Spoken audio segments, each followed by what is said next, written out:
Bienvenue Stop Invest, la chaîne des top d'investissement. Ici, on parle essentiellement d'entreprises de qualité.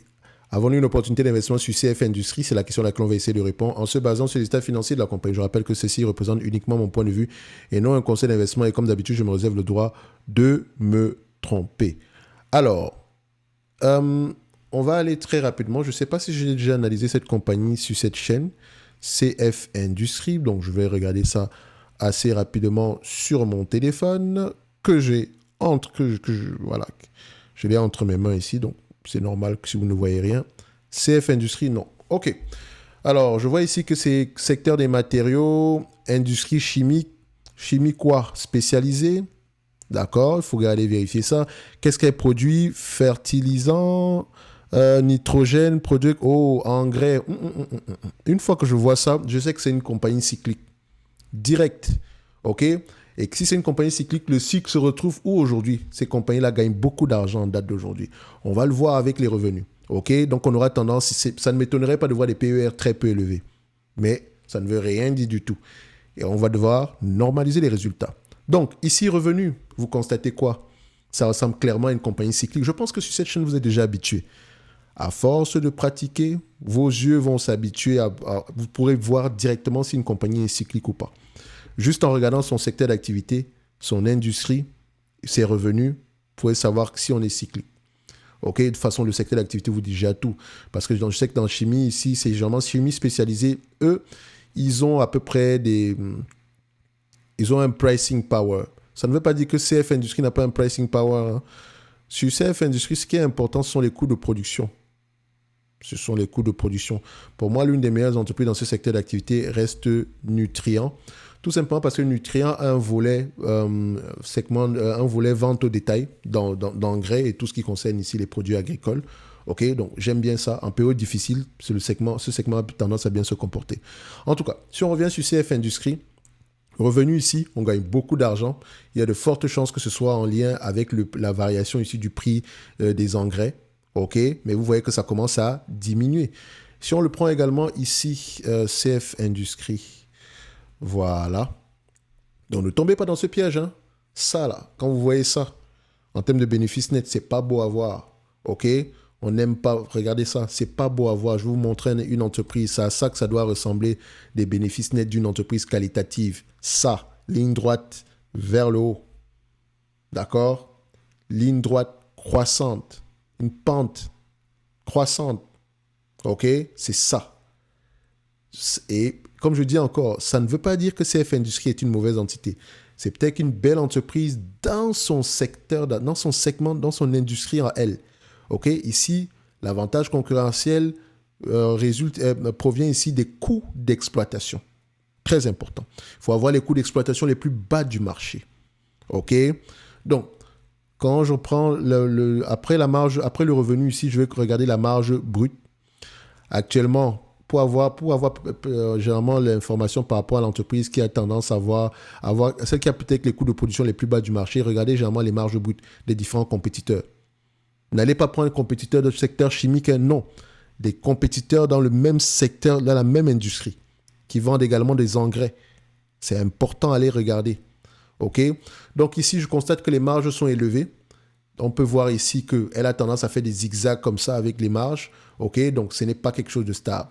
Donc on va devoir normaliser les revenus. Les marges EBITDA également ici, c'est la même chose, 50%. Et encore, on a 50% de marge EBITDA, 43% de marge brute. Il y a quelque chose qui ne marche pas. EBITDA ne peut pas être plus élevé que marge brute. Ça n'a pas de sens. Soit le chiffre a été inversé, soit ce qu'on a en train de regarder, c'est complètement faux. Il faut faire très attention. Donc, c'est pour ça qu'il faut être attentif aux chiffres.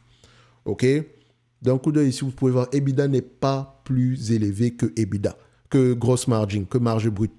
Parce que l'EBITDA, ou bien l'excédent brut d'exploitation, dépend de la marge brute. Vous ne pouvez pas avoir une marge brute de 1% avec un EBITDA de 2%. Non. Votre marge EBITDA sera inférieure à 1%. OK? Donc, ici, il y a un problème. Mais ce n'est pas plus grave, on va continuer néanmoins.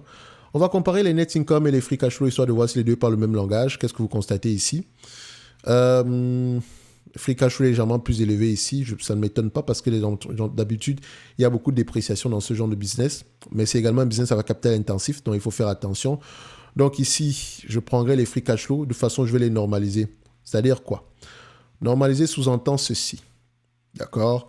Si je prends en considération toute la période précédente, sans prendre en considération ici l'évolution des volumes de production, etc., je me dis ceci. Et quand je dis 100, là, c'est vraiment à prendre avec des pincettes.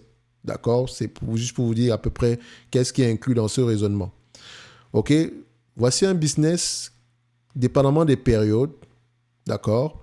Donc, quand on dézoome un tout petit peu ici, depuis 2006, qui gagne à peu près 745 millions en moyenne. Mais n'oubliez pas qu'entre 2017 et 2020, quand même, 2021, on a quand même 4 ans, elle a gagné à peu près 911 millions. Aujourd'hui, c'est 242 millions, c'est 2 milliards 420 qu'elle gagne en termes de free cash flow sur les 12 derniers mois. Et vous voyez que la pente est décroissante. Et comme on peut le voir ici, c'est un business sur lequel il faut pas... Voilà, les analystes ont tendance à faire de bonnes prévisions, mais voilà, peut-être également on s'est situé à une période assez intéressante, assez positive, ok? Donc, il faut faire attention. Moi, je n'ai pas compagnie chimique, il faut faire attention, ok? Les analystes ont tendance, c'est vraiment du 50-50 par rapport aux analystes. Je vous dirais c'est du 50-50. Donc, quand vous voyez un business ici qui a des bénéfices nets de moins en moins croissants, faites attention. Des free cash flow de moins en moins croissants ici, ou même décroissants, de plus en plus décroissants, c'est ça que je voulais dire. Commencez à vous poser des questions, parce que ça reste des estimations. OK? Et comme je sais également ici, en regardant l'analyse scorecard, je vais voir à peu près l'évolution, non pas ça, on va regarder l'évolution de cette décroissance-là. Il y a quelques mois, on s'attendait à 7 points. Il y a 6 mois, on était à 7,69 $. Aujourd'hui, c'était 7,43 $. Il y a 6 mois, on était à 8,90 $. En 2024, on sera plutôt à 9,40 $. Donc ça augmente plutôt. Mais il y a quelques temps, en 2023, on était à 13,57 $. Et là, c'est plutôt 11,78 $. Donc, franchement, vous voyez que ce n'est pas très stable. 11, 9, 7. De toute façon, ça va vers le bas. OK? Combien est-ce que je devrais donc payer pour ce genre de business? Idéalement, j'aime payer ce genre de business au niveau de ses actifs tangibles net par action. OK? Tangible book value, on va vérifier. Est-ce qu'ils ont tendance à augmenter, diminuer? On a un tangible book value qui augmente. Et comme je dis également, on veut un tangible book value qui a tendance à être stable ou d'augmenter dans le temps. Or, vous constatez ici que le tangible book value augmente au même moment que les revenus augmentent, au même moment que les bénéfices augmentent. Tout simplement parce que l'évaluation, le tangible book value est constitué essentiellement de minerais, on va le dire comme ça. Et la valeur de cet élément est ajustée chaque année, chaque fin d'année. OK? Donc, si le prix du minerai a baissé entre-temps, ça va être ajusté uniquement au mois de décembre et pendant 1 an. Donc, il faut déjà voir comment est-ce qu'est constitué ce bilan-là. Donc, je n'aurais même pas confiance à ces book value. Et vous voyez même que de toute façon, si on l'achète par rapport à ces book value, on aura tendance ici à avoir un prix bien moins élevé que ça. OK? Donc, je vais essentiellement normaliser les résultats, comme d'habitude, à prendre avec des pincettes. Je me dis ceci.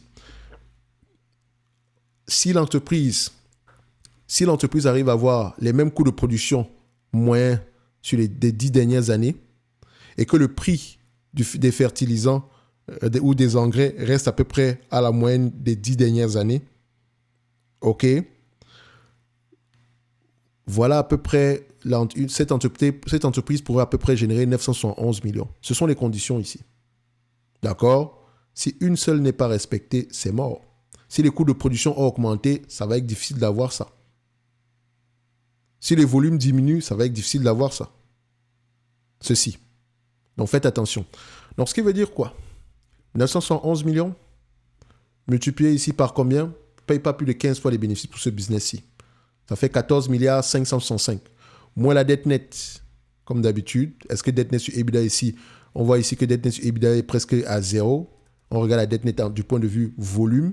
On a une dette nette ici on a 7 millions ici de cash net. Donc on va se dire ceci, voilà, divisé par le nombre d'actions directement, on a à peu près combien en termes de nombre d'actions? 196 millions d'actions. C'est très très bien qu'elle rachète massivement ces actions parce qu'on aura tendance à être très sous-évaluée.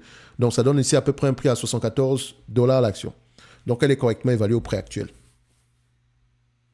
Point. OK? Elle est correctement évaluée au prix actuel. Donc, le marché anticipe déjà qu'on revienne à une certaine moyenne. OK? Donc, si cette compagnie-ci vous intéresse, plongez-vous dans les rapports financiers. OK? Regardez à peu près l'augmentation, tout ce qui concerne les volumes de production, les coûts de production. D'accord? Et essayez d'avoir une idée à peu près d'où est-ce qu'on se situe dans le cycle. Ça, c'est pas facile à faire. Mais je pense que à force de comprendre à peu près le secteur d'activité, vous pourrez avoir une idée. Et le meilleur moment d'acheter ce genre d'entité, c'est quand le prix de la commodité se casse la gueule. OK? En tout cas, ceci n'est que mon point de vue et non un conseil d'investissement. Comme d'habitude, je me réserve le droit de me tromper. Oui, le dividende, ça j'oublie toujours. Est-ce qu'elle a les moyens de le payer? Oui, elle aura les moyens de payer ce dividende-là. Il est carrément en dessous. Même à 911 millions ici, disons même à, je fais simple, hein, c'est 1 milliard par rapport à la capitalisation boursière actuelle. Elle a à peu près un rendement sur cours de près de 6,66%. Or, elle paye 2% ici en termes de dividendes. Donc, en normalisant ici, il y a de grandes chances qu'on puisse payer notre dividende ici. Ça, ce n'est pas un problème. Et en plus, elle n'est pas endettée. Donc, ça peut également être bénéfique. OK? Mais ne faites pas confiance aux PER actuels. Ils sont trompeurs. OK? N'oubliez pas, en lien dans la description de la vidéo, vous avez la top newsletter où on partage vraiment des analyses sectorielles. On va se donner rendez-vous sur la prochaine vidéo. Et d'ici là, portez-vous bien. Merci.